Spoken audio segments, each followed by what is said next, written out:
Obrigado indeed. Player of the Match award to our colleague Alex Aljo there. Absolutely outstanding. Michael understood about half of that without the need for Alex, didn't you? A little bit. Ivan Nielsen into double figures. They talked at Dominic Solanke. Went. How would Bournemouth score goals? First season, he's had an injury as well. Another big goal today. Exactly. I mean, we talk about Brighton, we talk about Brentford, we talk about quite a few teams in terms of their recruitment, but Bournemouth have been exceptional in recent times. Another one. He wasn't cheap, so... No, but he was 25 million less than Dominic Solanke.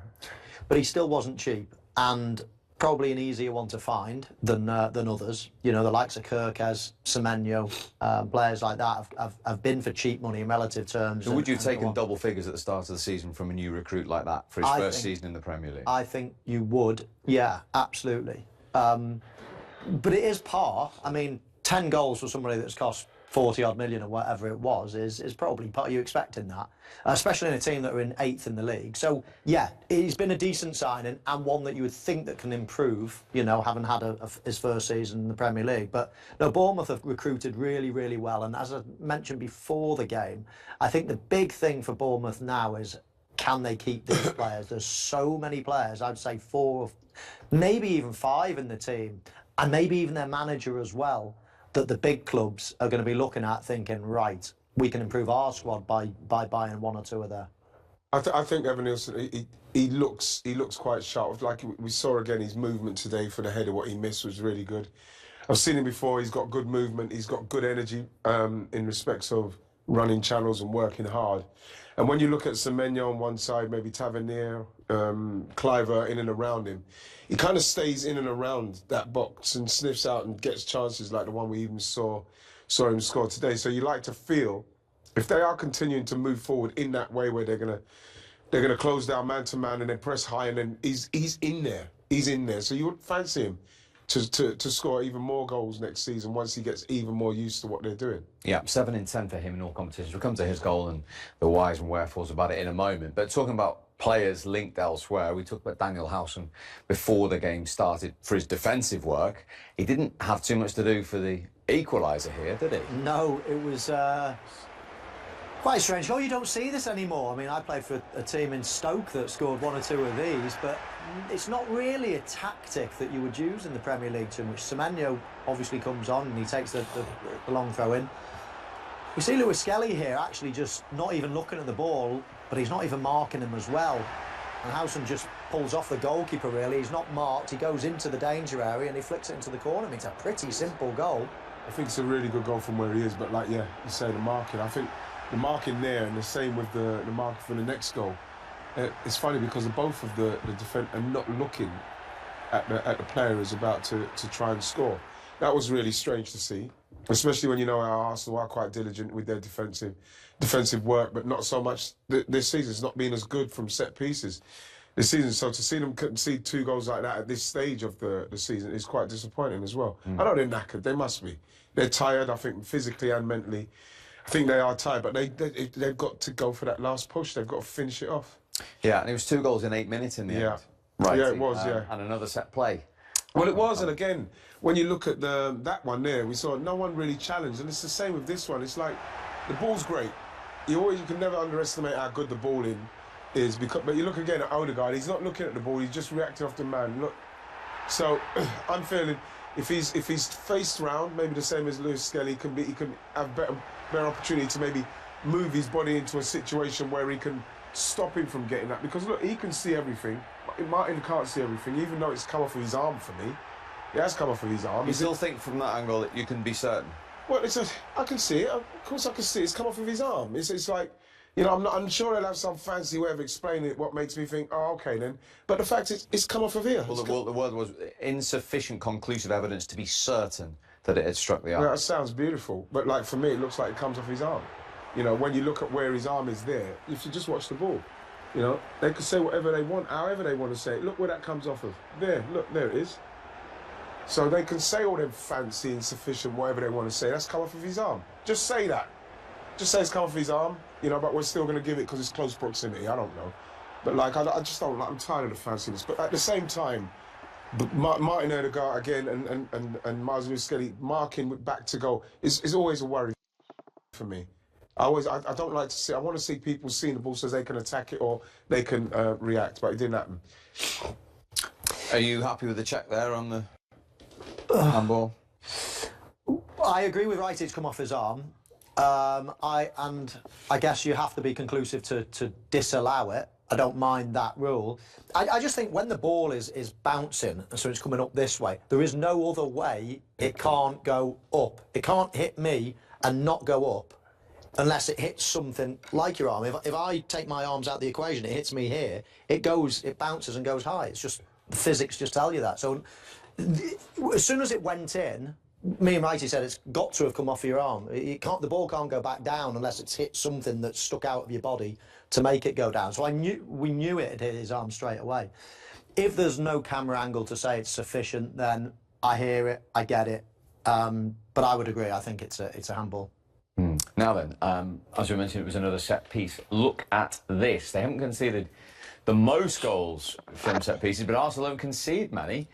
Just 31 all season, but 12 of them now from set plays. So that is the highest percentage in the Premier League. Almost 39% of the goals they've conceded in the league have come from set plays. Now, quite rightly, we've produced the figures at the other end of the pitch for Arsenal this season and praised them to the hilt about the different types of corners, etc. Is that in any way a concern going forward? I'd say it's a concern. I think, you know what, Steve? Of course it's a concern. The percentages are there for everyone to see. We've got the most, but the biggest concern is how static we were in the box. I don't know if it's because we haven't got Gabby Margallas in there to organise it and be a bit more aggressive, but the way we were in those particular instances, no one seemed to be doing anything.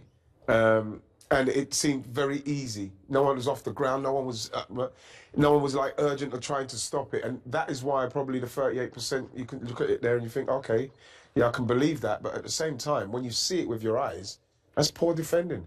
And we could put it down to tiredness, fatigue. I don't know, but that's poor defending, and it seems to be catching on because we've got 30%, 38% there. And it's quite ironic, isn't it? Because we've been lauding Arsenal. Yeah. We've been talking about how good their set-piece coach must be, and obviously is in one box, but he's the worst. Well, they've got the worst record percentage-wise in the other box. So I'd suggest he needs to start practicing a little bit more at the other end, because fine scoring all those goals, but if you're going to concede the most as well, or big and highest percentage, then that's a problem. And that might be of note pre-match in the Bournemouth camp, with their manager trying to highlight that. He did. They won. It's a league double over the Gunners for Andoni Iraola. Andoni, big, hard-fought 3 points here at the Emirates. So what was key in getting the result today? For me, I think I played the game overall, even the first half. I think we've had our chances. Van Nilsson had a couple. We didn't score, but I think we were playing well, and probably the key was the set plays in the second half. The throw-in, the corner. I think at the end, in this kind of close games, to make the difference with the set plays, I think it was the key to take the 3 points. How important was it when you weren't getting those chances, and when you weren't getting the goals with the chances, to stay composed and keep pushing and go look for alternatives? Yes, I think we've been at half-time not talking about it was a good first half. I think obviously they are going to have some chances. We are playing Arsenal away, but we were playing well. We were having a lot of the ball. We were taking good positions, arriving not a lot of chances, but we had decent chances, especially the two from Eva. And it was a matter of doing same things, trying to push a little bit more. And I think the subs also today helped us. Antoine coming from the bench, I think it was a good spark, in that moment when both teams were tired, and I'm really happy, yes. How much practice do you put in those long throw-ins? Because it's not usual to see goals like this anymore. Yes, we haven't scored any this season, just the first one. No, I remember we conceded 2 or 3 because it's Brentford and Ipswich. And we have a couple of players, Antoine, James Hill, who can put dangerous balls. Really, today was longer than I expected from Antoine, and a nice moment to score this kind of goals, yes. And then Yes, he enjoyed those 2 goals in 8 minutes. A reminder, they are up to 8th, which could be enough for European football next season. As it stands, they would be also finishing in their highest ever league position. They managed 9th once under Eddie Howe. And as I mentioned, they've already won more games ever in their history in the top flight. They've already got more points than they've ever done in the history in the top flight. I mean, the giant strides that this guy is leading Bournemouth to. I think we might be seeing a little bit of change in the Premier League. Bournemouth aren't the first team to be surprising us like this. From humble beginnings, I mean, they were bottom of the Division 2 only 10 years ago. So it's the most incredible rise. And there's no slowing them down. They've probably got the smallest stadium in the Premier League. I guess revenue is probably smaller than anybody else's as well, or right down. However, they keep unearthing gems. They've got a great playing squad, a great manager. They're just a very, very good team. And I think we're seeing so many of these. You look at the league table now, it's no longer a surprise to see Fulham up there in the top half, or Brighton. Brighton have done it for a long time. And Bournemouth, Fulham and Forest came up together. Exactly. Bournemouth now as well. I mean, you know, we're getting Manchester United and Tottenham in the bottom half. I just think that these teams are very wealthy as well, and they can buy the good players as well. Very good points. Great day for Bournemouth, but not for Arsenal before they head to Paris on Wednesday. We hope to get a reaction from them when we come back. 4 defeats now in the Premier League this season. They only lost 5 last season. But of course, they have that huge one in the week on the horizon.